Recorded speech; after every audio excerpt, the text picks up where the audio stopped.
Bonjour à tous, c'est l'interview, votre rendez-vous politique quotidien sur Télé Bruxelles. Bonjour Vincent De Wolf. Bonjour. Vous êtes bourgmestre d'Etterbeek, membre du mouvement réformateur bien sûr. Vous êtes également président de la conférence des bourgmestres bruxellois. C'est une présidence qu'on occupe à tour de rôle. Oui, tout à fait, oui. Comment vous avez vécu cette nuit ?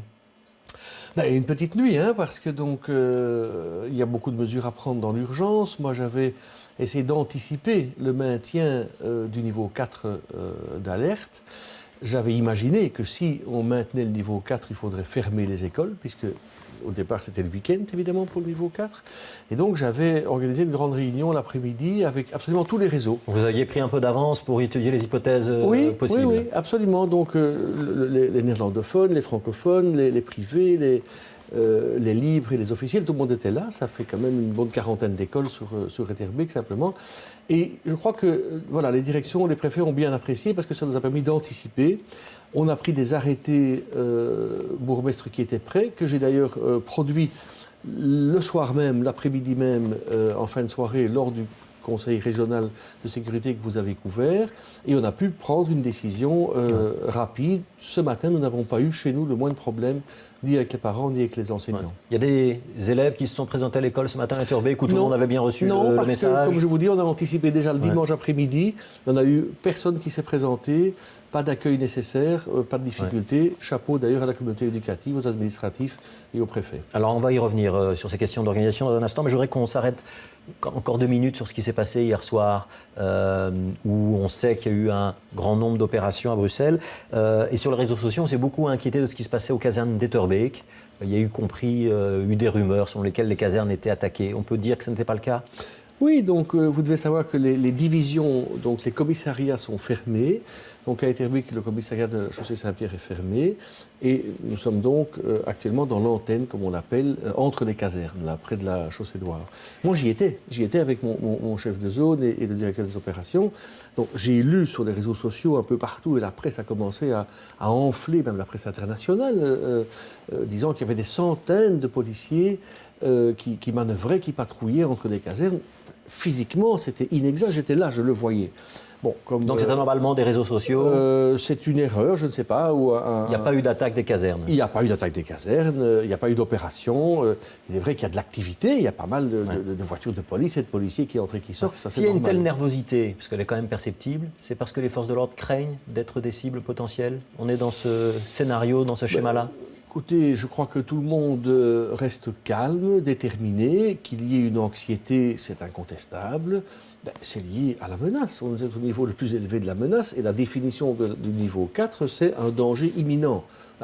C'est pas mince. Donc c'est sûr que les policiers sont plus attentifs et sans doute peut-être plus crispés. Mais moi, en tout cas, dans les policiers que j'ai rencontrés, j'ai trouvé qu'ils étaient déterminés, professionnels et pleinement mobilisés. Alors, il n'y a pas eu d'opération de police sur votre commune hier soir. Il y en a eu dans d'autres communes bruxelloises, on l'a indiqué dans le journal. Il y a eu un blackout sur l'information. Il a plutôt bien fonctionné. Les médias, effectivement, passé 19-20 heures, se sont mis à effectivement ne plus donner d'informations sur les opérations en cours.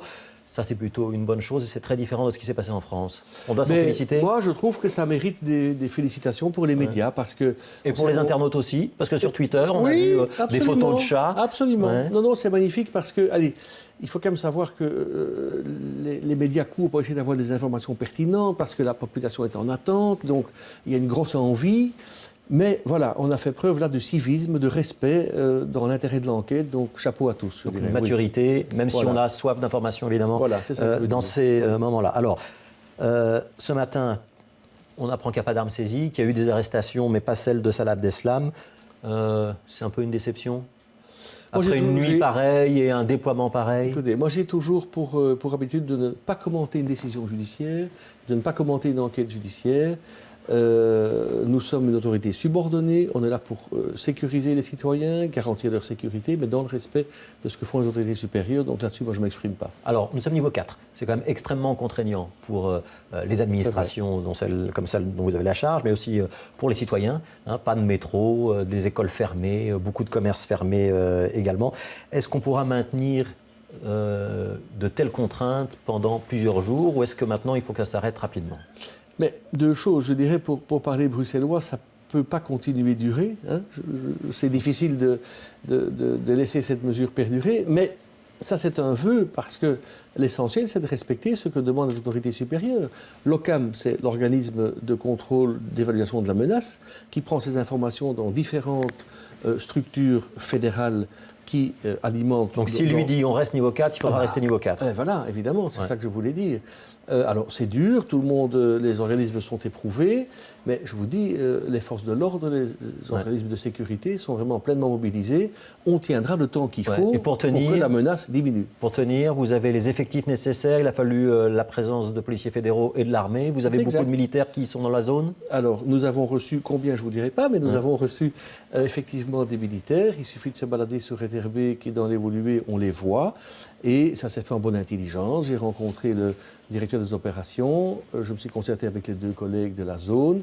On a réparti, selon les objectifs qui étaient les nôtres, les impératifs qui sont les nôtres, des militaires que j'ai été rencontrer sur le terrain. Et ils sont sous l'autorité du chef de zone, c'est bien clair? Ils sont sous l'autorité du chef de zone et du bourgmestre quant à savoir où ils doivent patrouiller ou faire des postes fixes. Et ça se fonctionne bien. Je dirais que les militaires sont, moi je leur ai parlé, ils se sentent heureux de protéger la population belge. Ils ont un bon contact avec les citoyens. Moi j'ai vu des gens qui m'ont dit on a servi dans des pays étrangers. Maintenant on est en Belgique. On est content de cette mission et on se sent bien avec la population. Alors, école fermée, crèche fermée. Est-ce que l'administration communale elle est fermée ou est ouverte à Etterbeek? Non, la commune est tout à fait ouverte. Donc les services fonctionnent normalement? Nous avons fermé quoi? Le centre sportif et tous les lieux de spectacle, les lieux de grands rassemblements, les salles de théâtre, etc. Mais tout le reste fonctionne. Donc les théâtres, notamment le théâtre Saint-Michel, le théâtre Varia, enfin il y a un certain nombre de théâtres sur Varia, c'est sur XL, mais sinon les autres, j'ai pris des arrêtés déjà samedi, mais qu'on réévaluera en fonction évidemment de la décision de cet après-midi du niveau de la menace. Alors qu'est-ce qui va se passer cet après-midi? Donc l'OCAM, donc l'Office central d'analyse de la menace, va se réunir, il va nous mettre une recommandation. Après cette recommandation elle est transmise au niveau fédéral, Conseil national de sécurité. Qu'est-ce qui se passe après? Après ce conseil fédéral, on a à 4h30 cet après-midi un conseil régional qui regroupe notamment les bourgmestres, les chefs de zone. Et là, ensemble, et jusqu'à présent, on a toujours fait dans un bel esprit unanime et harmonieux, on prend les décisions. C'est comme ça qu'on a décidé de fermer les crèches outre les écoles, parce qu'on partait du principe que si vous avez un couple avec 3 enfants, 2 à l'école primaire et 1 enfant en crèche, c'est pas logique que l'un soit fermé et l'autre pas. Ouais. Qu'est-ce que vous dites aux Bruxellois aujourd'hui qui se disent soit c'est un gros barnum, c'est inutile, on en fait beaucoup trop, soit c'est extrêmement inquiétant, il y a de quoi avoir peur, on ne se sent plus en sécurité? Moi je dis aux Bruxellois, ayez confiance dans vos autorités. À chaque niveau, chacun fait le maximum, tout le monde est mobilisé. Il faut prendre au sérieux le travail que fait l'OCAM. Si l'OCAM dit danger imminent, eh bien c'est qu'il y a un danger imminent et chacun doit en tenir compte. Et je trouve que les gens évidemment sont inquiets, ils ont peur, on peut le comprendre. D'autres disent je ne change pas mon mode de vie parce que je veux continuer à vivre et ça fait trop plaisir aux terroristes, tout ça est respectable. Et moi je pense que nous devons travailler ensemble, la main dans la main, jusqu'au moment où on pourra constater que la menace a diminué et qu'on peut revivre plus normalement. Je vous pose ma question, est-ce qu'on peut raisonnablement continuer à fonctionner plusieurs jours sans école, sans métro, avec des commerces fermés? C'est difficile. C'est difficile, ça doit être le plus court possible, mais tant que la menace est importante et sérieuse, il faut en tenir compte et il faut serrer les coudes, il n'y a rien d'autre à faire. Ça aura des impacts économiques, notamment les commerces qui sont fermés? Mais oui, bien entendu. Espérons que ça ne dure pas trop longtemps, mais entre la vie des gens et un impact économique, le choix est quand même rapidement fait. Alors, il nous reste quelques minutes. Je voudrais qu'on essaye de voir s'il y aura des leçons à tirer de la crise qu'on traverse. Il y a d'abord eu beaucoup de questions sur l'efficacité des services de renseignement, sur notre capacité à contrôler des mouvements radicaux et même sur l'organisation des perquisitions qui n'ont pas toujours donné les résultats escomptés. Est-ce qu'on peut déjà se dire qu'on a des choses à revoir sur la manière dont le renseignement ou c'est la manière dont le parquet fédéral fonctionne en Belgique? Écoutez, là je vais vous faire une réponse qui ne vous plaira peut-être pas, mais c'est vraiment hors de ma compétence. Je vous ai dit, les bourgmestres sont autorités subordonnées, ils représentent l'État fédéral dans leur commune. Vous êtes chef de groupe au Parlement régional bruxellois, vous êtes un des libéraux bruxellois les plus connus, vous avez sûrement une petite idée, vous êtes un observateur qualifié quand même pour toutes ces questions. Écoutez, moi je pense que ça, il faudra laisser les leçons. Un peu trop tôt. Il faudra laisser les leçons se tirer, et je pense d'abord en vase clos. Moi je constate en tout cas qu'il y a un esprit de collaboration respectueux qui existe. Je ne vois pas jusqu'à présent, et je suis content de ça, que d'aucuns fassent de la politique politicienne à l'occasion de ces événements. La priorité, c'est réussir la sécurité pour les Bruxellois et pour les Belges. Ouais. Est-ce qu'on doit réfléchir à l'organisation de la sécurité en région bruxelloise ? Est-ce que, par exemple, on sait qu'on doit avoir un jour un fonctionnaire chargé de coordonner la sécurité en région bruxelloise ? Est-ce qu'il a manqué ces derniers jours ? Est-ce que ça aurait été plus facile s'il avait déjà été là ? Ça aurait été un plus. Donc ça, je l'ai sans excès, je l'ai dénoncé au Parlement lors du débat de vendredi. J'ai dit, écoutez, la réforme de l'État a été faite il y a 1 an et demi. On avait annoncé la création de l'Observatoire de la sécurité et de la prévention au début de l'année actuelle. Le ministre-président se heurte à des difficultés d'ordre juridique pour pouvoir créer vraiment le poste. Semble-t-il, mais moi je pense quand même que plus d'1 an pour engager quelqu'un, c'est long. Et ce sera quoi ? Ce sera une sorte de super-préfet, un peu à la française, ou ce sera très différent ? En aucun cas, puisque c'est de la prévention. Hein, donc l'idée c'est de coordonner, et ça c'est bien, on le soutient, on a voté ce texte au niveau du fédéral, et moi je l'ai négocié aussi au nom de mon parti.